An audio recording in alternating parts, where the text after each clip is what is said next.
The restaurant was the kind of place people only saw in magazines: soft music, warm golden lights, and crystal chandeliers that shimmered like falling stars. It smelled faintly of roses and expensive wine. Waiters in black suits glided silently between tables, their trays carrying dishes too perfect to eat. And right in the middle of all that glitter and luxury sat Lila Hayes, in her simple blue dress, her wheelchair neatly parked beside the table. The hem brushed against her knees as she smoothed it nervously, her fingers trembling slightly. The soft hum of conversations around her made her feel even smaller, even more out of place. Her heart had been pounding ever since she arrived. She checked the time on her phone for the 5th time, 7 minutes past 8. He was late. Maybe traffic. Maybe he'd changed his mind. Maybe he'd seen her through the window and decided not to come in at all. Lila tried to push that thought away. Tonight was supposed to be different. Her best friend, Chloe, had promised her this would help her start over. He's nice, Lila, Chloe had said. Kind, smart, and most importantly, not shallow. Trust me, you'll like him. Lila wanted to believe her. After the accident 2 years ago, she hadn't gone on a single date. Not one. Most men either pitied her or avoided her completely.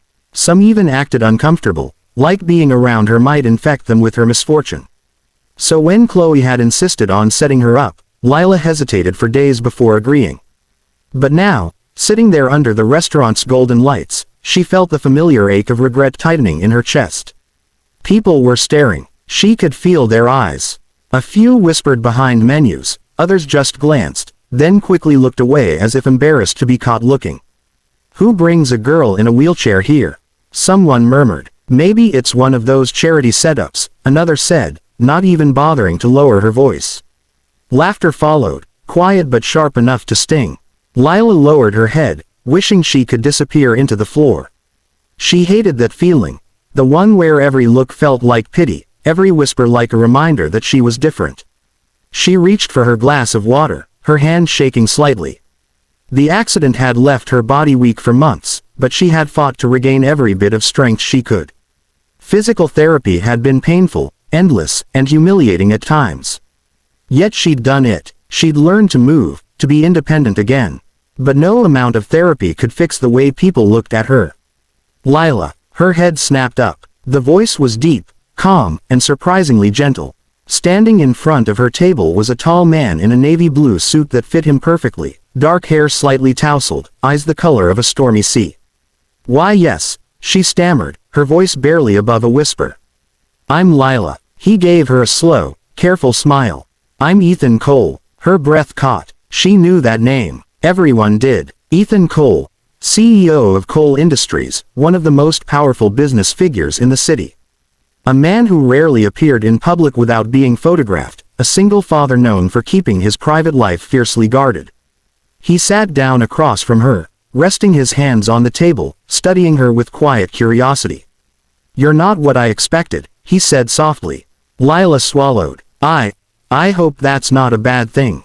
Before he could answer, a burst of laughter broke from the bar behind them. A group of young women were huddled together, their phones out, recording. One of them, the tall blonde in the red dress, was Chloe. Lila froze. Can you believe it? One of them whispered loudly, not even trying to hide it. He actually showed up. Oh my God, this is gold. Look at his face. He has no idea. I told you he'd come. Poor guy probably thinks it's a real date. The laughter that followed wasn't just cruel. It was cutting, humiliating, and loud enough for everyone nearby to hear. Lila's world tilted. Her stomach dropped. The blood drained from her face as realization hit her. This wasn't a real date. It never was. It was a setup, a joke, a cruel game designed for someone else's entertainment. Her hands gripped the edge of the table. She couldn't breathe. She wanted to vanish, to roll away, to hide from the dozens of eyes now watching her, waiting for her reaction. Ethan turned slowly, his jaw tightening as his gaze landed on the laughing women. What did you just say? His voice was calm, but there was a dangerous edge beneath it, like quiet thunder before a storm. The laughter died instantly. Chloe looked frozen, her smirk faltering. I didn't mean, she started, but Ethan raised a hand, silencing her. He looked back at Lila, his expression softening in an instant. You didn't know, did you? Tears welled in her eyes. She shook her head, unable to speak. For a long moment, Ethan just looked at her, then at the room full of staring faces, at the waiters frozen in awkward silence, and at the women who still clutched their phones, guilty and embarrassed. Then he stood up, walked to her side, and with quiet authority, pulled out the chair across from her. He sat down again and gestured for the waiter. "Good evening," he said calmly. "We'll start with the chef's recommendation, please." The waiter blinked in confusion, then nodded and hurried away. The restaurant had gone silent, every pair of eyes watching. Lila looked at him, stunned. "You're staying," she whispered. Ethan's lips curved into a faint smile. "Of course, why wouldn't I?" She blinked rapidly, unsure what to say. "Because this was all a joke. You don't have to." "Lila," he interrupted gently, "you didn't do anything wrong. They did, and I don't let other people decide who's worth sitting with." Something inside her cracked open. She hadn't realized until that moment how much she had needed to hear those words. He leaned back slightly, his tone soft but firm. "Let them watch. They'll get bored eventually." The group of women by the bar lowered their eyes. A few quietly slipped out, realizing their cruel prank had backfired spectacularly. Ethan poured her some water, his movements calm, unbothered. "So," he said, as if nothing had happened, "tell me about you, Lila Hayes." She hesitated, her voice trembling. "There's not much to tell. I don't believe that," he said with a small smile. "There's always something to tell." And somehow, despite everything, she found herself talking. About her art. About how she used to paint landscapes before the accident. About how she now painted from her apartment, selling small pieces online to cover rent. Ethan listened. Not politely, not distractedly, but with genuine attention. His eyes never wavered. When she mentioned the car accident, he didn't flinch or pity her. He just nodded quietly. "It must have been hard," he said. "It was," she admitted. "But I learned to keep going. People see the chair before they see me, though. It's exhausting." Ethan's jaw tightened slightly. "People see what they want to see. Doesn't mean they're right." Something warm spread through her chest.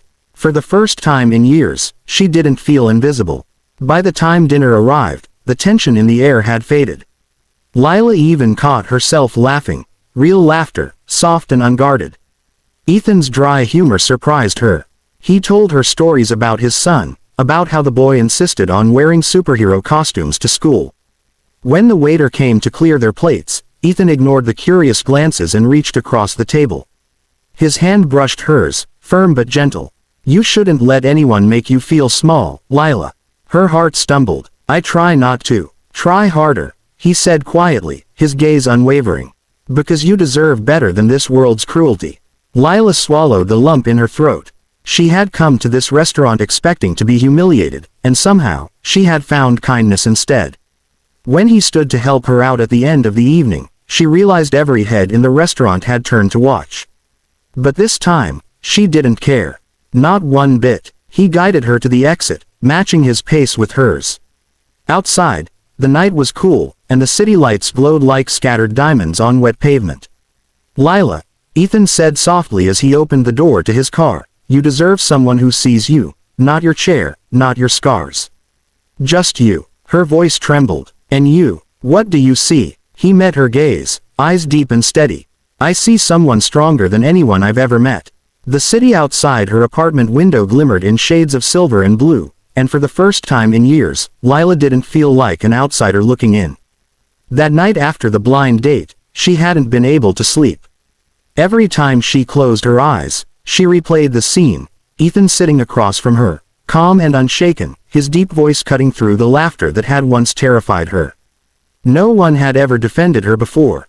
Not like that. By morning, her phone buzzed non-stop with messages.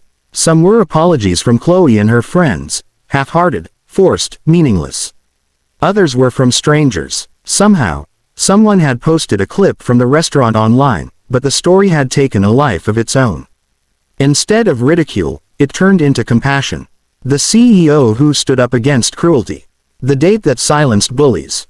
People flooded her inbox with words of encouragement. Some called her brave, some called her beautiful, but Lila didn't know what to feel. It wasn't fame she wanted, it was peace. A message popped up in her inbox that morning. Greater than Ethan Cole. I hope you're okay. Can I see you again? Her heart skipped. She reread the message 10 times before replying. Greater than Lila. You don't have to check on me. I'm fine. Ethan. I know, but I still want to. She stared at the blinking cursor for a long moment before typing one word. Greater than Lila. Okay. The next evening, Ethan arrived at her small apartment building, dressed casually this time. White shirt, sleeves rolled up, jeans that made him look less like a CEO and more like a man she could actually talk to. In his hand was a small box. Peace offering, he said when she opened the door. Inside was a simple set of paintbrushes and a stack of new canvases. Her throat tightened. You didn't have to. I know, he said softly. But I wanted to. You said you stopped painting after the accident. Maybe it's time to start again. Something inside her melted. He wasn't trying to fix her. He wasn't offering pity. He was simply giving her back a piece of herself she thought she'd lost.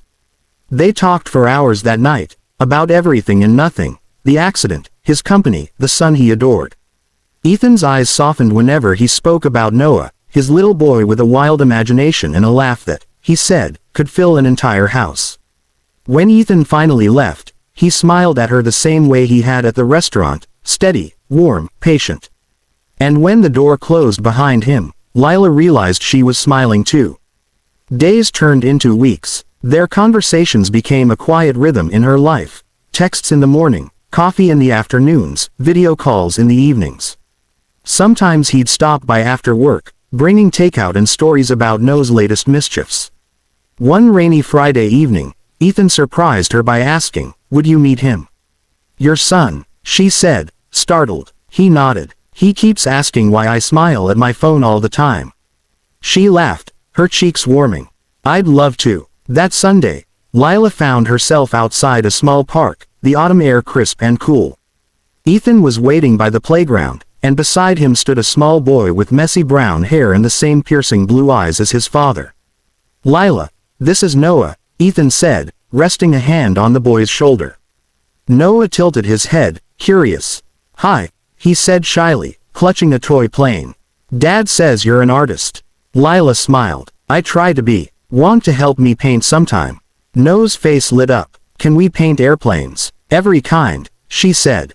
Even ones that can fly to the moon. Ethan watched them, something tender in his expression. For the next hour, the three of them sat on a park bench, laughing as Noah told stories about Dad's burnt pancakes, and the monster under the couch. When it was time to go, Noah tugged on his father's sleeve. Can Lila come for dinner? He asked. Please. Ethan met her eyes. You heard the boss, he said with a smile. Dinner at Ethan's home was warm and messy and real. Lila watched as father and son cooked together, flour on their faces, laughter echoing through the kitchen. She had never seen Ethan this relaxed, this alive. When Noah finally dozed off on the couch, Lila found herself standing beside Ethan, watching him gently cover his son with a blanket. You're a good father, she said softly. He turned toward her, his voice barely above a whisper. I try to be. After his mom left, I didn't know if I could do this. But he gave me purpose. And now, she asked, her voice trembling slightly. Ethan looked at her for a long moment. Now, it feels like I'm finding pieces of myself I didn't know were missing. Their eyes met, the silence between them thick with meaning. He stepped closer, but not too close. He wasn't the kind of man who rushed things. Instead, he reached out slowly, his fingers brushing hers. His touch was warm, careful, and it sent a quiet shiver through her. Lila, he said softly, you make the world quieter. And I haven't had that in a long time. She smiled through the tears she didn't realize she was holding back. And you make it feel safe. They stood there for what felt like forever, two broken people holding on to something fragile but real. The weeks that followed were filled with small, beautiful moments. Ethan helped Lila set up her art studio again, one she'd abandoned after the accident. He encouraged her to showcase her work. With his support, she submitted her paintings to a local gallery. When the owner called to offer her an exhibition, Lila cried. On the night of the opening, the gallery glowed with soft light. Her paintings lined the walls, each one a piece of her pain, her recovery, her quiet triumph. The place was packed, reporters mingling with art lovers, all eager to meet the woman whose story had already touched millions online. Ethan arrived in a sleek black suit, Noah holding his hand, carrying a small bouquet of daisies. "Dad says these are your favorite," Noah said, handing them to her. She knelt slightly, smiling. "They are. Thank you, Noah." Ethan's eyes met hers, full of pride. "You did this," he said quietly. "No," she whispered. "We did this." As the night went on, people approached to praise her work, to shake her hand, to tell her how much her courage inspired them. But through it all, her eyes kept finding Ethan's across the room. Every time they did, her heart beat a little faster. Near the end of the evening, when most guests had left, Ethan walked up to her as she stood before a painting, a soft watercolor of a wheelchair beside a blooming field. "I love this one," he said. "It feels free." She smiled faintly. "It's how I want to feel.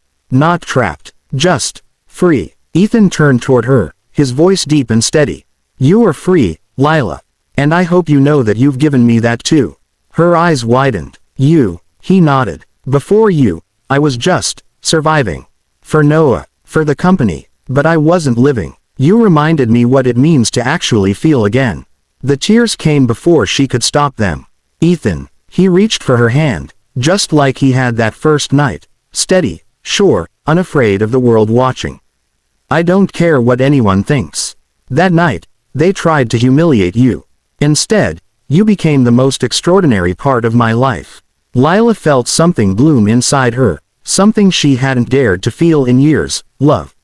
When he leaned in and kissed her forehead, she closed her eyes, letting herself believe that maybe, just maybe, this was what she had been waiting for. From that day on, their lives intertwined like brushstrokes on a canvas. Lila's art flourished, her story inspiring others with disabilities to chase their dreams. Ethan found balance again, laughter returning to his home, his son happier than ever. And every evening, when the sun dipped below the skyline, Lila would paint while Ethan read to Noah. Sometimes he'd glance up and catch her smiling, her hands moving effortlessly over the canvas, free and alive. She had once been the girl everyone pitied, the one who was laughed at, mocked, used as a cruel joke. But now, she was the woman who taught a powerful CEO how to feel again. And when people later asked Ethan what had drawn him to her that night, what made him stay, he would always smile and say, "Because when the whole world laughed, she held her head high." And that's the kind of woman worth taking by the hand. And he never let go. For the first time in a long, long while, Lila smiled without fear. She didn't know it then, but that night, the cruel joke that was supposed to break her, was the night that would change everything.